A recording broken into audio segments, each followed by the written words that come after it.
कई ऐसे लोग हैं जो इस देश में रहकर भी गुरु तेग बहादुर के हत्यारे को महान बताते हैं। कुछ ऐसे लोग हैं जो कट्टर शासक औरंगजेब को अपना खास, अपना फेवरेट बताते हैं। तो ऐसे में बहस जरूरी थी, लेकिन आज सदन में उत्तर प्रदेश के मुख्यमंत्री विधान परिषद में सीएम योगी आदित्यनाथ एक के बाद एक इस पर बयान देते हैं और सियासत गर्म हो जाती है। पहले आपको वो बयान सुनवाती हूं और फिर आगे बढ़ेंगे।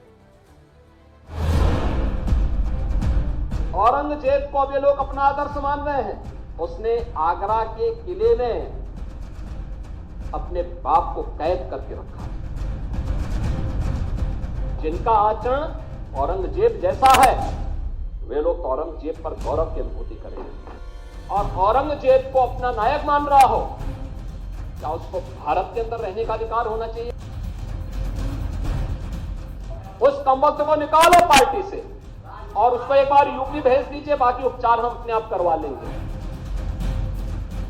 आखिर कौन सी नस ऐसी आपकी दबी हुई है कि आप लोग अपने उस व्यक्ति पर, उस विधायक पर नियंत्रण नहीं कर पा रहे हैं? और समाजवादी पार्टी को इसका जवाब देना चाहिए।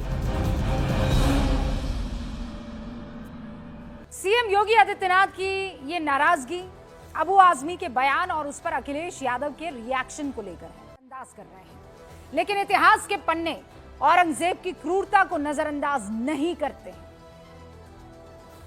जिसे आप सच बता रहे हैं वो सबसे बड़ा झूठ है। ये किताब के पन्ने चीख चीख कर बता रहे हैं। इतिहासकार सर जादूनाथ सरकार अपनी किताब Jadunath a short history of Aurangzeb में लिखते हैं कि औरंगजेब ने अपने धर्म यानी इस्लाम को भारत पर थोपने की कई साजिशों से भरी चालें चली थी। औरंगजेब का अंतिम लक्ष्य था भारत में इस्लाम या इस्लामी राज्य की स्थापना करना, जिसका सीधा मतलब था भारत की पूरी आबादी का इस्लामीकरण कर देना, इस्लाम में परिवर्तन कर देना। अपनी इस किताब में जादूनाथ सरकार लिखते हैं कि इस्लामी राज्य की स्थापना के लिए औरंगजेब ने 2 अप्रैल 1679 को एक आदेश जारी किया। इस आदेश में कहा गया कि इस्लाम का प्रचार किया जाए और जो लोग मूर्ति पूजा करते हैं उन्हें रोका जाए। इस आदेश के खिलाफ जब दिल्ली के हिंदू अगले जुमे यानी शुक्रवार को जामा मस्जिद के बाहर इकट्ठा हुए, ध्यान से सुनिएगा, तो उनकी बात सुनने की जगह औरंगजेब बगैर किसी चेतावनी के भीड़ को हाथियों से कुचलवाने का आदेश दे देता है।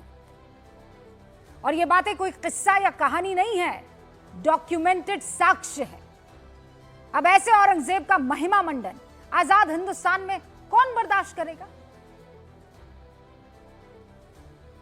अखिलेश जी, जन आक्रोश तो होगा ही जब इतिहास के पन्ने पलटे जाएंगे और ऐसी क्रूरता नजर आएगी। और अबू आजमी उस महाराष्ट्र में आपकी पार्टी के सबसे बड़े नेता हैं, जहां औरंगजेब की क्रूरता की कहानी बच्चे बच्चे को याद है। अभी छावा फिल्म आई है, फिल्म की कहानी को छोड़ दीजिए, फिल्मों में नहीं जाते, मैं आपको इतिहास के पन्नों में दर्ज सच्चाई बता देती हूं। संभाजी नाम ये किताब, इसमें इतिहासकार विश्वास पाटिल लिखते हैं कि छत्रपति शिवाजी महाराज के पुत्र संभाजी महाराज को औरंगजेब के सैनिकों ने गिरफ्तार कर लिया। तो संभाजी को बहादुरगढ़ के मुगल शिविर में ले जाया गया और औरंगजेब के आदेश पर पूरे शहर में उनकी परेड कराई गई। संभाजी को विदूषक के कपड़े पहनाए गए।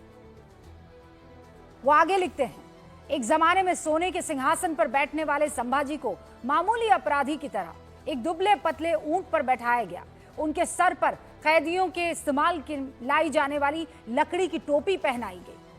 संभाजी से औरंगजेब के सामने सिर झुकने के लिए और झुकाने के लिए कहा गया, लेकिन संभाजी ने जब ऐसा करने से इनकार कर दिया तो औरंगजेब को गुस्सा आ गया। क्यों? क्योंकि वो उसे घूर रहे थे। औरंगजेब ने उसी रात संभाजी की आंखें निकालने का आदेश दिया। इसके बाद 35 से 40 दिन तक संभाजी को तड़पने के बाद और तड़पाने के बाद औरंगजेब ने उनकी हत्या करवा दी। ये तड़पाना आपको पता है क्यों जारी रखा गया? क्योंकि औरंगजेब को लगता था कि संभाजी इस्लाम अपना लेंगे। संभाजी को महाराष्ट्र में छत्रपति शिवाजी महाराज के बाद सबसे ज्यादा सम्मान के साथ याद किया जाता है। उनके हत्यारे को उसी महाराष्ट्र का कोई नेता महान शासक बताएगा तो वहां की जनता इसे सहन कर लेगी? उसकी भावनाओं से खिलवाड़ नहीं होगा ये। अपने नेता को समझाने की जरूरत है आज की तारीख में समाजवादी पार्टी को, ना कि इस पूरे घटनाक्रम को सियासी खांचे में फिट करने की। हम जानते हैं उत्तर प्रदेश में 20% मुस्लिम आबादी है और करीब 65 सीटों की अगर बात करूं तो मुस्लिम वोट हार जीत की अहम भूमिका यहां पर निभाते हैं। हमें यह भी मालूम है कि मायावती के कमजोर पड़ने के बाद मुस्लिम वोटर्स को आप एकजुट करने के लिए पूरी कोशिश कर रहे हैं, लेकिन औरंगजेब से आपके नेता की मोहब्बत या उसका समर्थन करके क्या मुस्लिम वोटर आपकी तरफ झुक जाएंगे? मैं डंके की चोट पर कह सकती हूं कि एक आक्रांता जिसके पूर्वज भारत से 2000 किलोमीटर दूर से हमें लूटने की चाहत में आए थे, उससे मोहब्बत करने वालों से भारत में कोई मोहब्बत नहीं कर सकता है। हाँ, वोट के लालच में कुछ सियासतदान को जरूर ये लगता होगा कि औरंगजेब से हमदर्दी जताकर वोट बटोर लेंगे, लेकिन दिल से पूछिए, क्या किसी ऐसे शासक को, क्या किसी ऐसे आक्रांता को आप रिस्पेक्ट दे सकते हैं, सम्मान दे सकते हैं, जिसने जमीन के गुरुओं को बर्बरता से उनकी हत्या की, किसी की आंख निकाल ली हो, किसी को सूली पर लटका दिया? इसीलिए आज गूंज में सबसे बड़ा सवाल यही है कि औरंगजेब से हमदर्दी के हद पार करने वाली गलती को छुपाया क्यों जा रहा है सियासत की आड़ में? सारे